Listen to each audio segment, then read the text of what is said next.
Are you ready? No, those are the words that I hear the first time I went to school here in the United States.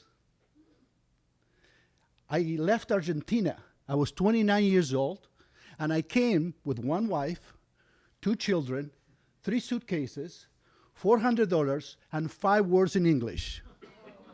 Hello, yes, no, please, and thank you. So the first thing I did was to sign up for ESL class, English as a second language.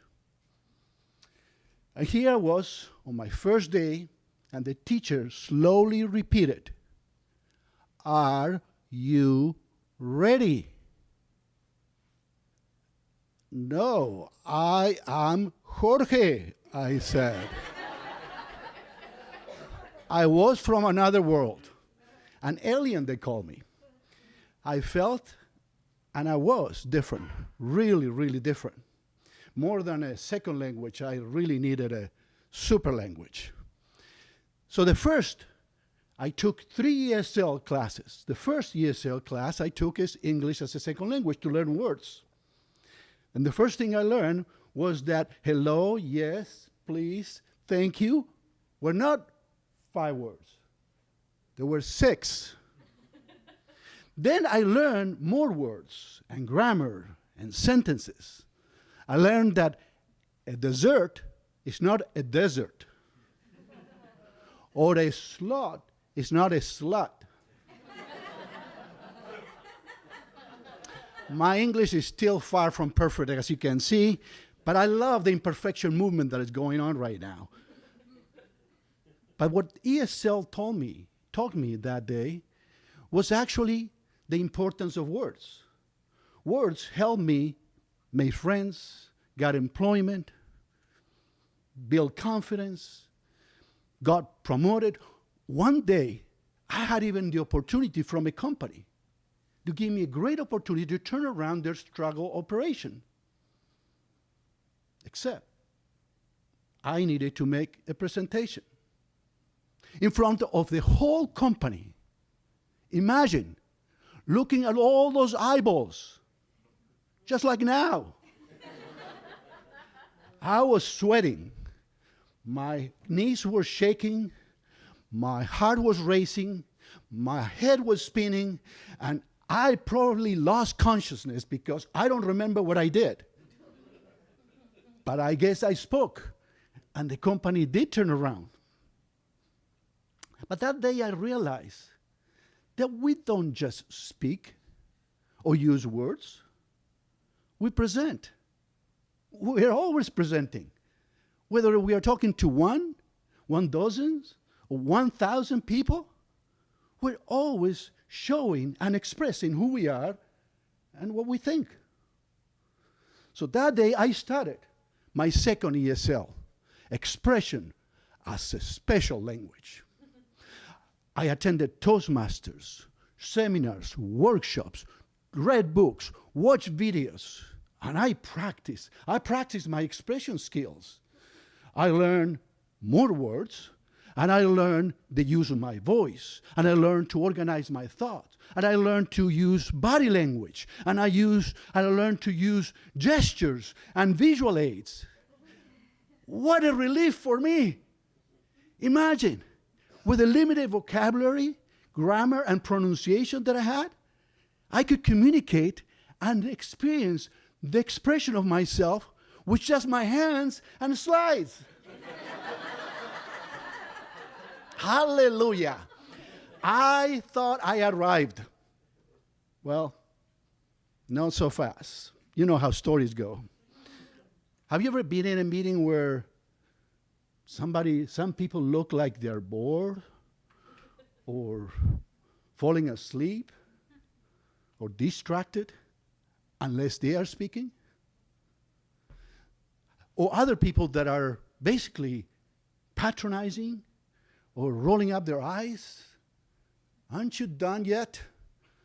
I want to say something. I remember one in particular. It was a business event. Everybody was having a great time, laughing, drinking, joking, interacting, except me. It was a nice, warm summer evening. But for me, it was cold. I've been trying to interact and dialogue with people all night. Yet I only remember their blank faces.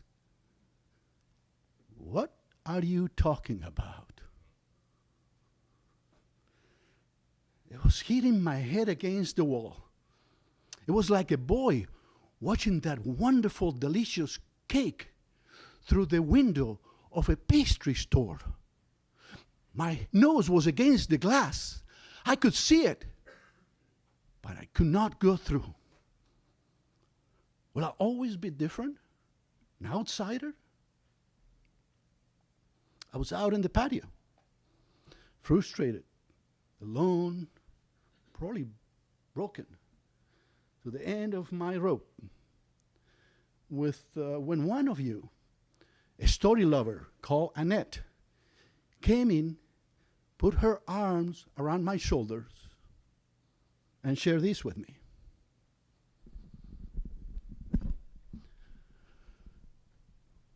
One hot day, Truth went to the river and undressed for a cool, refreshing swim.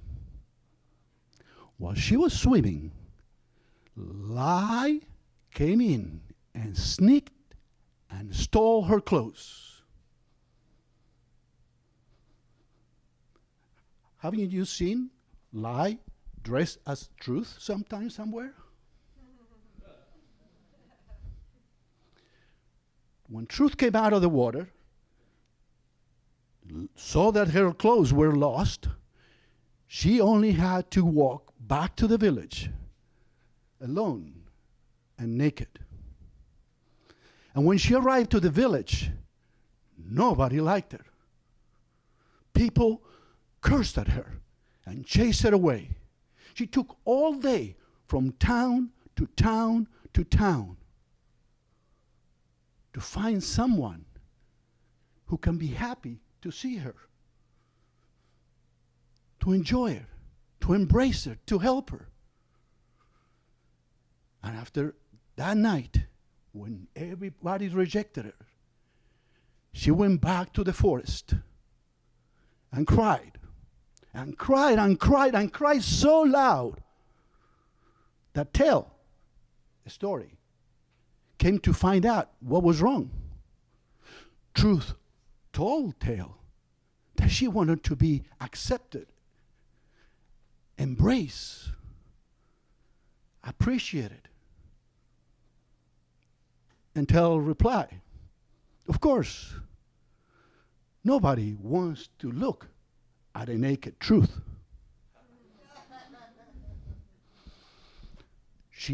Tale took one of her best garments and dressed Truth in that beautiful garment to take it back to the village where everybody embraced her with love, warmth, and appreciation.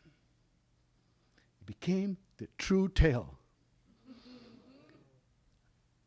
I got it. That was a turning point for me. The beginning of my third ESL class, exchanging as a super language. I found what I was looking for.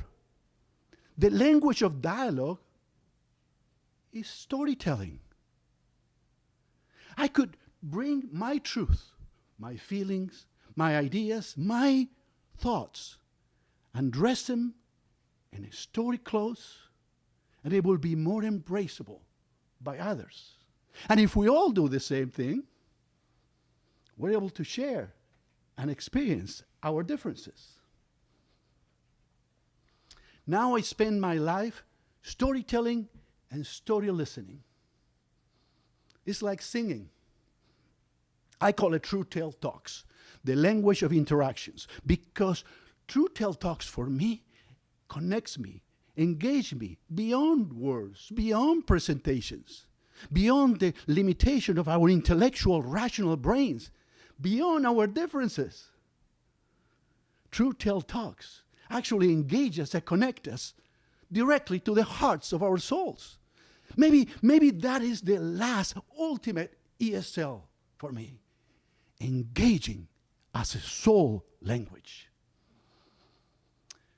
Many years as a citizen of the United States, and I'm traveling around the world, I still feel different. Maybe I am different. But now I could finally say, I am ready. The question is, are you ready?